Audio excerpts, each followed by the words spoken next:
actively engaged with and funding critical organizations that are in the forefront, working on some of the most important issues and in some of Chicago's neighborhoods that are most in need.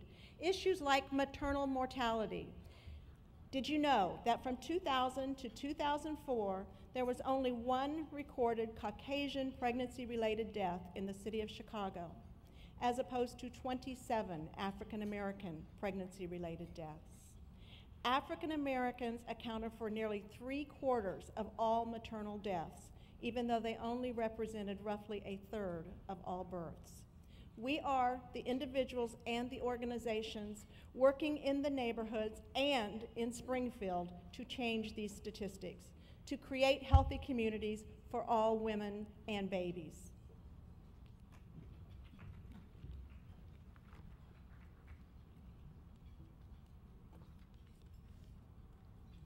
I'm Robyn Gabel, the Executive Director of the Illinois Maternal and Child Health Coalition.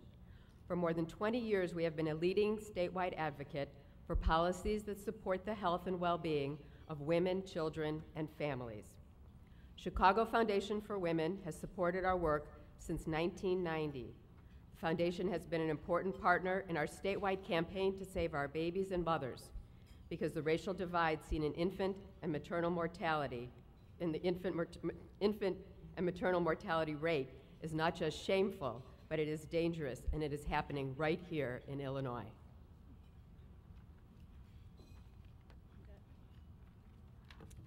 Inglewood, which is 98% African American, has an infant mortality rate twice as high as the rest of the city. The Inglewood Women's Empowerment Project addresses all the facets of women's reproductive lives by providing sexual health, education, high-quality prenatal health education, and women's leadership training, so Inglewood women's voices can be heard. In March, a group of reproductive health advocates went to Springfield to ask legislators to support the Reproductive Health and Access Act. Katrina Hodges, Thais Chapman, and Nicole Chapman, all from Inglewood, had never been to Springfield.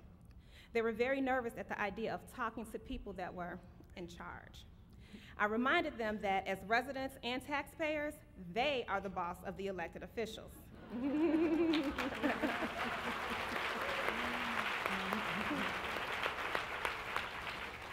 The ladies were amazed and impressed that the legislators responded when they sent the call sheets to the floor.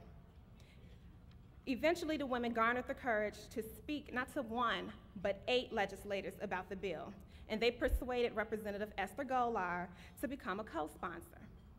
After the visit, Katrina, one of the ladies that went with us, said next time she wanted to bring her daughter so she can see how regular people can talk to lawmakers and get them to understand why we want change. As an Inglewood resident myself, I know where she comes from, and I know how nervousness can impede progress and block the road to change.